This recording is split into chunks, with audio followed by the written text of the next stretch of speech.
You see, to love someone means you must do what they like. किसी से प्रेम करने का मतलब ये है कि हमें वो करना है जो उनको पसंद है। So I'm going to give you 3 things that Jesus has said he likes. तो 3 बातें बताऊंगा मैं जो प्रभु ने कहा है कि उसको पसंद है। Number 1 is quality time. और पहली बात अच्छा समय। In Luke 10:38 to 42, the story of Martha and Mary.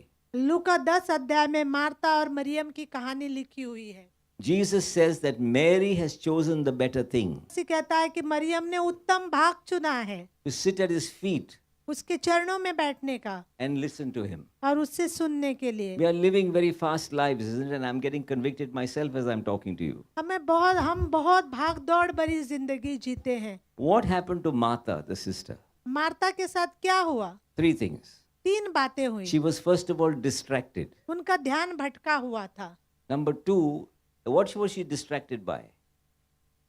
What was she distracted by? Yeah. I'm asking the question. Say, translate what I'm वो saying. किन बातों से उसका ध्यान भटका हुआ था? Distracted with wanting to do things for Jesus. और इन बातों से उसका ध्यान भटका हुआ था क्योंकि वो यीशु मसीह के लिए बहुत कुछ करना चाहती थी। Then worries. You're worried and upset. वो चिंतित थी, निराश थी And you're upset that your sister is not serving. और इसलिए निराश हो रही थी क्योंकि उसकी बहन उसकी सहायता नहीं कर रही थी। Sometimes you can come to church और कभी-कभी हो सकता है कि आप and you say, कलीसिया I'm में doing a आओ lot of hard work, I'm putting the wires, I'm doing all this. और आप सोचो कि मैं बहुत सारा यहाँ पर काम कर रहा हूँ, But you have no joy लेकिन आपके अंदर वो आनंद नहीं because है why is Gautam not doing it?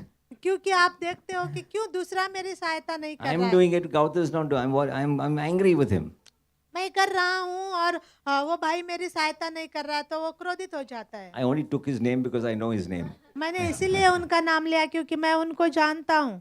So therefore, we need to cultivate a habit of sitting at the feet of Jesus. तो हमारे अंदर ये आदत को हमको बनाना है कि यीशु मसीह के चरणों में He बैठने के wants लिए। quality time with us. वो हमारे साथ एक अच्छा समय बिताना चाहता है That's how we cultivate our love for God. और ऐसे ही हम अपने अंदर परमेश्वर के प्रेम को निर्माण कर Number सकते 2, हैं। obedience to his commands. तो उसके आज्ञाओं के प्रति हमें विश्वास योग्य रहना है। Jesus says, as the Father has loved me, so have I loved you. Now remain in my love. यीशु मसीह ने कहा कि जैसे पिता ने मुझसे प्रेम किया है वैसा ही प्रेम मैं तुमसे करता हूं और मेरे प्रेम में बने रहो। If you obey my commands, you will remain in my love. अगर तुम मेरी आज्ञा का पालन करोगे तो मेरे प्रेम में बने रहोगे। You know, how did the commands of Jesus come? और कैसे आए यीशु मसीह की आज्ञा? From the Word of God. परमेश्वर के वचन से आए। You know, as recently as this morning, like कुछ ही दिनों पहले I wanted to forward a video to someone. मैं एक वीडियो किसी को भेजना चाहता था। I forwarded the video, मैंने भेजा and the Holy Spirit said to me, don't do that, delete it. और पवित्र आत्मा ने मुझे कहा कि ये वीडियो मत भेज, इसको डिलीट कर। Then delete the second one. और दूसरा भी डिलीट कर। If I did not do it, अगर मैं वो नहीं करता I would have lost my peace with God.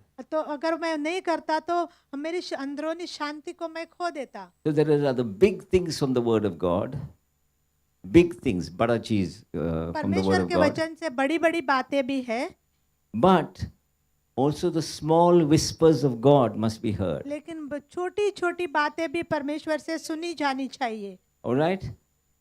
Jesus' commands may be poured into your heart. यीशु मसीह की बातें जो है आपके हृदय में आती हैं। And the third one is, in Jude 1:21 it says, keep yourself in God's love as you wait for the mercy of our Lord Jesus Christ to bring you eternal life. आप यीशु मसीह के प्रेम में जब तक बने रहो, जब तक तो आप परमेश्वर के दया के लिए इंतजार कर रहे हो, जब तक आपको अनंत जीवन नहीं मिल जाता। Now we must, each of us has to maintain our love for God. हर एक को अपना प्रेम बना के रखना है प्रभु के लिए। No one else can do that for you. कोई दूसरा वो बात आपके लिए नहीं कर सकता।